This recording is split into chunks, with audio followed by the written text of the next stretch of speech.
গল্প শুরু হয় যেখানে একটা মেয়ে কোনো আন্ডারওয়্যার ছাড়াই ঘুমিয়েছিল। মেয়েটি যখন গভীর ঘুমে ছিল তখন কেউ একজন তার কম্বল টেনে নেয়, যার ফলে তার ঘুম ভেঙে যায় এবং যখন সে চেক করতে উঠে তখন কেউ একজন তার চুল পেছন থেকে ধরে তাকে বিছানায় ফেলে দেয় এবং যে ব্যক্তি এই কাজটি করে সে আর কেউ নয় বরং তার বাবা ছিল। মেয়েটি তার বাবাকে জিজ্ঞেস করে, কি ব্যাপার, তুমি কেন এমনটি করছো? তার বাবা কোনো উত্তর দেয় না এবং তার মেয়ের শরীরের দিকে নোংরা দৃষ্টিতে তাকায়। এরপর সে তার মেয়ের সামনে এসে বলে, আমার মেয়ে কত বড় হয়ে গিয়েছে। বাবার এমন কথা শুনে মেয়ে ভয় পেয়ে যায়। এরপর সে মেয়েটির চুল ছেড়ে তার মুখ স্পর্শ করতে শুরু করে। এবার মেয়েটি ভয়ে কান্নাকাটি শুরু করে দেয়। এখন এই মেয়েটি বুঝতে পারছিল না যে তার সঙ্গে কি হচ্ছে। এরপর তার বাবা সেখান থেকে চলে যায়। পরের দিন সকালে মেয়েটির মা খাবার রান্না করছিল। এই মেয়েটির নাম ম্যারি ছিল।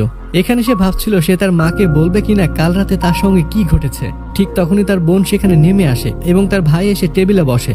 তখন তার বাবাও সেখানে আসে। তার বাবার আচরণ এমন ছিল যেন গত রাতে কিছুই হয়নি। ম্যারির মনে হয় কাল রাতে তার বাবা তার দিকে খুব বাজেভাবে তাকিয়েছিল, কিন্তু আজকে সে কিভাবে এত স্বাভাবিক আছে। তাই ম্যারি তার টেবিল থেকে উঠে চলে যায়। ঠিক তখনই তার মা এখানে এসে জোর করে খাবার টেবিলে রাখে। কেউ বুঝতে পারছিল না ঠিক এখানে কি হচ্ছে।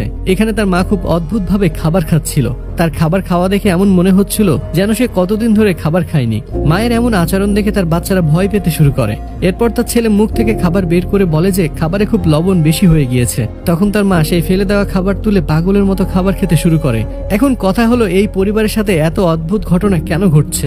আসলে যখন থেকে তারা এই নতুন কটেজে এসেছে তখন থেকে তাদের সাথে এইরকম অদ্ভুত ঘটনা ঘটছে। তার প্রতিবেশীরা মাঝে মাঝে তার উঠানে অদ্ভুত মূর্তি বানিয়ে রাখে, আর কখনো কখনো কেউ তাদের বাড়ির সামনে মৃত পশু ঝুলিয়ে দেয় এবং তাদের বাবা প্রতি রাতে তাদের মেয়েদের সঙ্গে অদ্ভুত কাজ করে এবং মা আজব প্রাণীর মতো সকালে খাবার খায়। সে তার খাবার ছেলেকে দেয়, কিন্তু তার ছেলে সেটা খেতে চায় না। তাই সে তার বাবার দিকে তাকায়। তখন তার বাবা বলে, খেতে না চাইলে খাবার খাওয়ার কোনো দরকার নেই।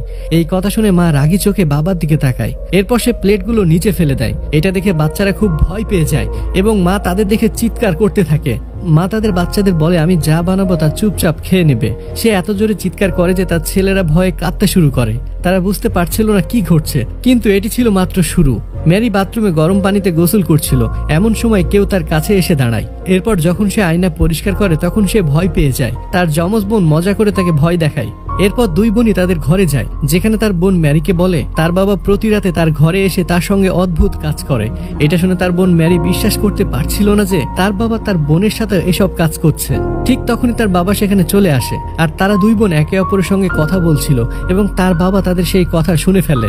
এরপর তাদের বাবা তাদের কিছু জিজ্ঞাসা করা শুরু করে এবং হঠাৎ সে একটা ছুরি বের করে তাদের উপরে আক্রমণ করতে শুরু করে। ম্যারি তাকে ধাক্কা দিয়ে ফেলে দেয়। এরপর দুই বোনই সেখান থেকে পালিয়ে যায়, কিন্তু তারপরে হঠাৎ তাদের বাবা তাদের সামনে হাজির হয়। এরপর সে কিছুক্ষণ দুজনের দিকে তাকিয়ে থাকে। এরপর ম্যারিকে নিচে ফেলে দেয়। ম্যারি সিঁড়িতে পড়ে সেখানে অজ্ঞান হয়ে যায়। ম্যারির বোন এনা ভয় পেয়ে সেখান থেকে পালাতে শুরু করে, আর যখন সে পেছনে তাকায় সে দেখে তার বাবা তাকে আর ফলো করছে না। এদিকে তার বাবা স্টোর রুমে যায় এবং একটা বড় হাতুড়ি নিয়ে সেখান থেকে বেরিয়ে আসে। অন্যদিকে ম্যারির জ্ঞান ফিরে আসে এবং সে তার বোনকে খুঁজতে শুরু করে। তারপর সে অনুভব করে তার পেছনে কেউ আছে। যখন সে পেছনে তাকায় তখন দেখে তার বাবা হাতুড়ি নিয়ে তার পেছনে দাঁড়িয়ে আছে এবং হাতুড়ি দিয়ে ম্যারিকে আক্রমণ করতে যায়। তখনই অ্যানা জোরে চিৎকার করে, যার কারণে তার বাবা সেখানে থেমে যায়। অ্যানা একটা ব্যাট নিয়ে তার বাবার মুখে জোরে আঘাত করে, কিন্তু তার বাবার কিছুই হয় না এবং এরপরে সে একটা হাতুড়ি দিয়ে তাকে আক্রমণ করে, কিন্তু সে নিচু হয়ে যায় এবং সেটি দরজায় গিয়ে আঘাত করে। ঠিক তখনই নিচ থেকে একটা পরিচিত কণ্ঠ ভেসে আসে। সে আওয়াজটা আর অন্য কারো নয় বরং তার বাবারই ছিল, যে ওপরে আসছিল। বাবার আওয়াজ শুনে লোকটি হাতুড়ি নিচে ফেলে দেয় এবং সেখান থেকে ঘরে চলে যায়। ঠিক তখনই তাদের বাবা উপরে উঠে আসে এবং সে খুব ভয় পেয়েছিল। এরপর তার বাবার পা হাতুড়ির উপরে পড়ে এবং তিনি দেখতে পান দেওয়ালে বড় গর্ত রয়েছে, যা দেখে বাবা তাদের জিজ্ঞেস করে, তোমরা কি দুজন এখানে মারামারি করেছো কিনা? কিন্তু দুজনে কোনো উত্তর দেয় না। তখন তাদের ভাই ঘর থেকে বের হয়ে এখানে আসে। ম্যারি এবং এনা তাকে পালিয়ে যেতে বলে এবং তারপর তাদের মা এসে হাতুড়িটি তুলে নেয়। এরপর বাবা পেছনে ঘুরে তার স্ত্রীকে দেখে যে তার দিকে এগিয়ে আসছে এবং হঠাৎ করে তাকে আক্রমণ করতে শুরু করে। বাবা তাকে থামানোর চেষ্টা করে, কিন্তু সে তাকে ধাক্কা মেরে ফেলে দেয়। এরপর তাদের মা অদ্ভুতভাবে হাসতে শুরু করে এবং ভাঙ্গা কাচের উপর পা দিয়ে নিজের ঘরে চলে যায়। এরপর এবার নিচ থেকে একজন মহিলার কণ্ঠ ভেসে আসে। সে আর কেউ না বরং তাদের মা ছিল। সে উপরে উঠে আসে এবং তাদের সবাইকে জিজ্ঞেস করে এখানে কি হচ্ছে, কিন্তু সবাই তাকে দেখে ভয় পেতে শুরু করে।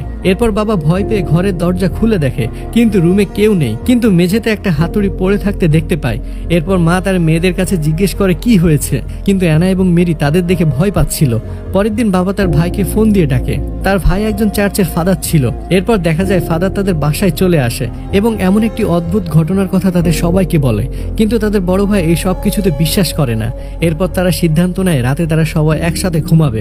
তখন ছোট বাচ্চা টয়লেট পায় আর সে কাউকে বিরক্ত না করে একাই বাথরুমে চলে যায়। তখনই তার মতো দেখতে একটা বাচ্চা ভেতরে আসে এবং চাকু নিয়ে এসে ফাদারকে মারতে চায়, কিন্তু সে ফাদারকে মারে না এবং হঠাৎ করে হাসতে শুরু করে। আর তখনই ফাদার চোখ খুলে।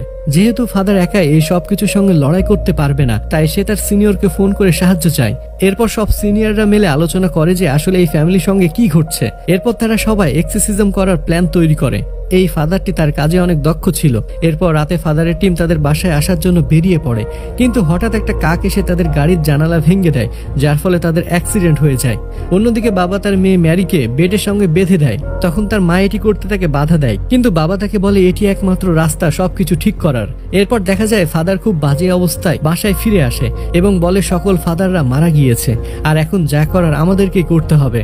এরপর সে মেরিকে বাধা অবস্থায় দেখে এক্সোরসিজম শুরু করতে চায়, কিন্তু সে অনেক ভয় পাচ্ছিল, কারণ লাস্টবার সে যখন এক্সোরসিজম করছিল তখন একটি মেয়ে মারা গিয়েছিল এবং তার পরিবারের সবাইকে সে আত্মা মেরে ফেলেছিল।